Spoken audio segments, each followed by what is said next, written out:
বন্ধুরা, এগুলো তোমরা কি জিনিস জানো? অনেকে ভাবো যে তেলাকুচু, এটা তেলাকুচু নয়, এটাকে বলে কুঁদরি। এটা আমি এগুলো নিয়ে আসলাম আর ভাবলাম যে আজকে কুঁদরি দিয়ে কুঁদরি পোস্ত করব।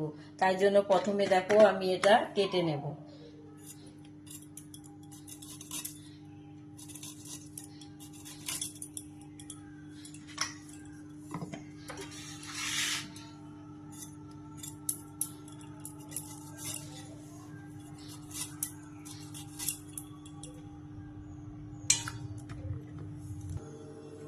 কুঁদরি,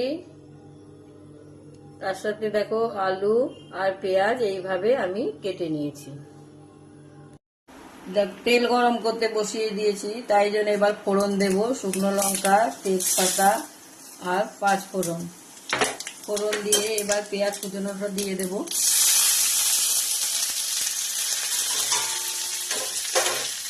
এবার কুঁদরি আর আলু ওর মধ্যে মিশিয়ে দেব। একটু লবণ দেব, স্বাদ মতো লবণ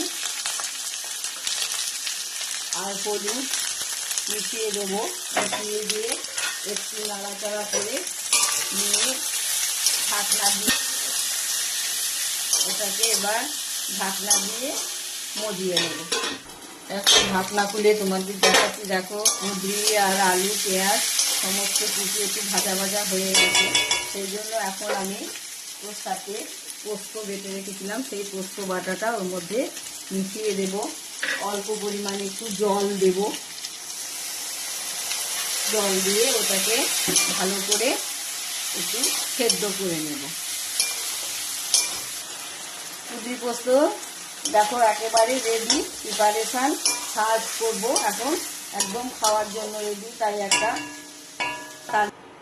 রেডি হয়ে গেছে, তাই একটা সার্ভিং প্লেটে নিয়ে তোমাদের দেখাচ্ছি। তোমরা কেমন হয়েছে কুঁদরি পোস্ত অবশ্যই জানিও।